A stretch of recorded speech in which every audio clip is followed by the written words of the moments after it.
இன்னைக்கு முருங்கைக்காய் எரிசேரி எப்படி பண்ணுறதுன்னு பார்க்கலாமா. இதுக்கு நான் இங்கே ஒரு 3-4 முருங்கைக்காயை கட் பண்ணி வச்சுருக்கேன். இதில் உப்பு மஞ்சப்பொடியும் போட்டு இதை வேக விட்டுருலாம். ஃபஸ்ட்டு உப்பு மூடி வச்சுடலாம். தேங்காய் அது கொஞ்சம் நிறையா தான் ஆகும்.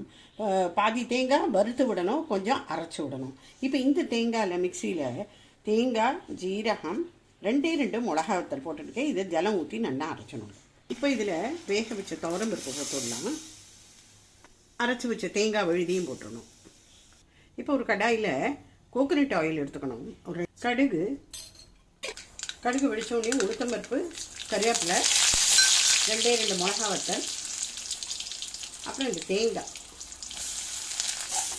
இந்த தேங்காயை நல்லா செவக்க வறுத்துக்கணும். இப்போ மேலாக செவக்க வறுத்த இந்த தேங்காயை போட்டுடணும். முருங்கைக்காய் எரிசேரி ரெடி.